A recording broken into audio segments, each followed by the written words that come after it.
Bonjour à tous et bienvenue dans le podcast Women in Tech by Meritis. Aujourd'hui, on a le plaisir d'accueillir Catherine qui va nous faire part de son parcours.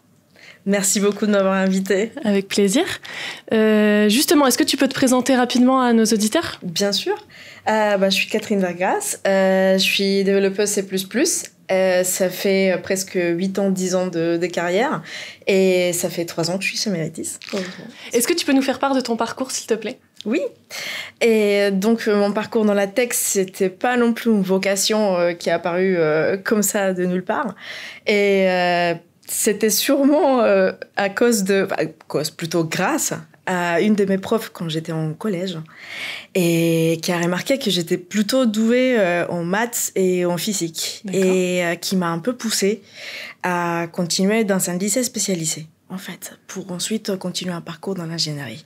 Ok, super. Donc, je l'ai écouté et on est là aujourd'hui. Sans regret. Sans regret. Bon. Parfait. Et donc, oui, donc pourquoi la tech ? Donc, depuis le collège, tu as eu un peu cette appétence. C'est ça. Et est-ce que, du coup, tu as eu un modèle qui t'a inspiré pendant ton parcours, un modèle féminin qui t'a inspiré ? J'en ai eu plusieurs. Déjà, cette prof en particulier, c'était une femme qui m'a poussée dans le monde de la tech.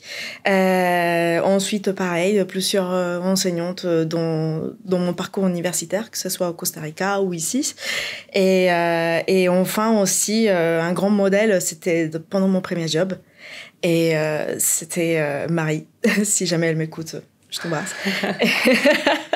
C'était vraiment quelqu'un de très inspirante. Elle était chef, mais pas dans le sens managérial. Elle était vraiment chef d'une équipe technique, d'accord, vraiment très technique et très poussée. Et c'était quelqu'un d'extrêmement compétente et que j'admirais, j'admire toujours. C'est super de pouvoir être guidée effectivement par des pairs dans son parcours.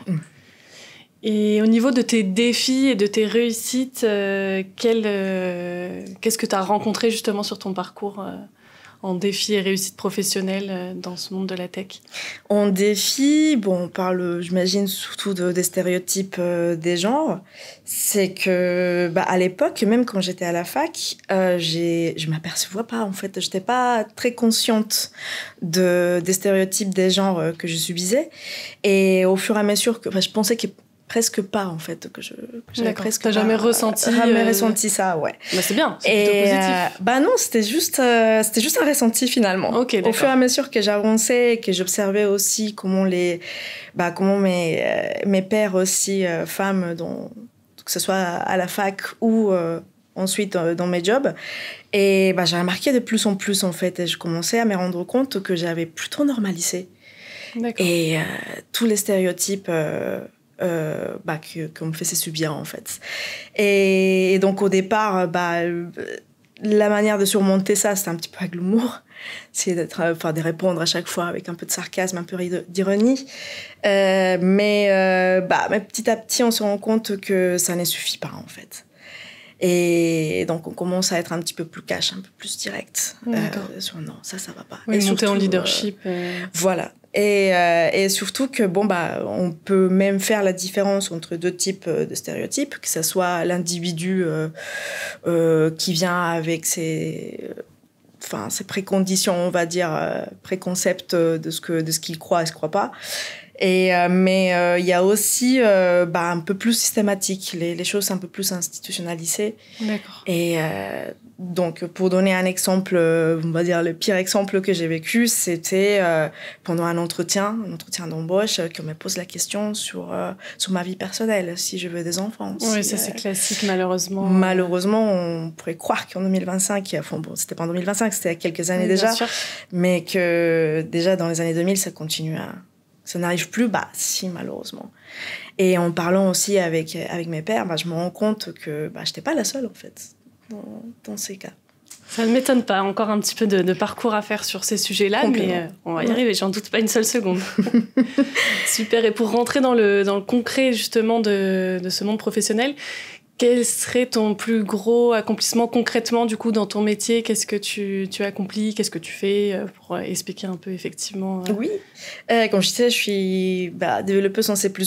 À la base, j'étais pas développeuse. En fait, j'étais plutôt dans l'informatique embarqué et dans l'électronique. Okay. Mais petit à petit, je commençais à m'inclure dans le monde plutôt du C++ pour l'appliquer et pas pour l'embarquer.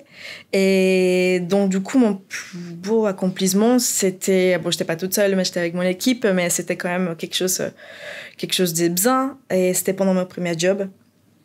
Et qu'on avait créé vraiment toute une plateforme de tests end-to-end, vraiment from scratch, vraiment de zéro.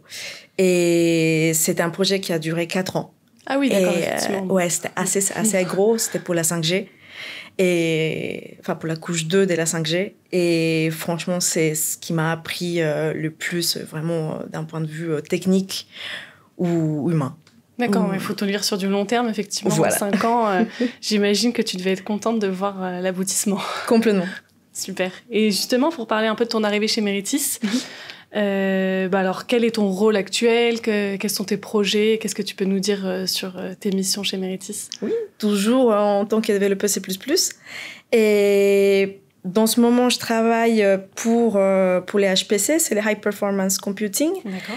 Et donc, ma mission, c'est autour de ça. Pareil, un énorme challenge technique et qui est vraiment très, très, très intéressant. Et je pense, même si j'ai un petit peu frôlé, que ce soit le télécom, que ce soit l'énergie et maintenant la finance, et dans des différents niveaux, parce que j'ai travaillé aussi dans les testing et tout ce qui était un peu l'audit, refactoring, etc. Et je pense que les HPC, ça me plaît énormément. Donc, super, tant mieux. Donc j'aimerais bien continuer là-dessus. On te le souhaite. Merci. Et justement chez Meritis, et de manière plus générale, comment tu visualises la place de la femme dans la tech? Parce que c'est vrai qu'aujourd'hui, il y a quand même un petit peu moins de femmes. Donc comment tu te positionnes par rapport à cette vision et comment donc, l'entreprise Meritis se positionne également? Je trouve c'était un peu la première fois que je trouvais une vraie inclusion, on va dire. Que je me sentais pareil que mes collègues hommes. Super. Et que ce soit pendant le processus de recrutement, que ce soit une fois à chaque fois qu'on avait des réunions, que ce soit une fois par an ou même les meetings un peu réguliers qu'on a avec notre responsable de carrière, que ce soit justement dans les offres pour pouvoir continuer sa propre formation, etc. Je trouve que même si dans le général, il y a quand même pas mal de chemin à faire, qu'ici, ça se passe bien, que ça va bien dans ce sens-là. Ok, bon, super.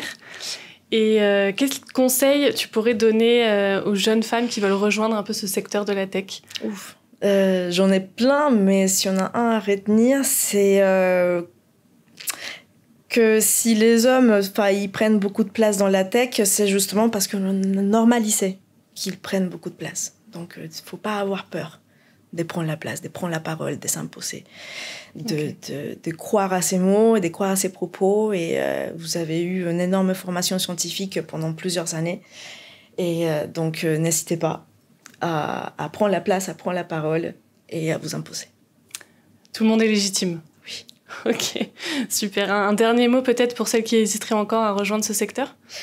Allez-y, n'ayez pas peur. On est là pour vous soutenir aussi. On croit en vous. Merci Catherine en tout cas pour ton temps. Merci beaucoup.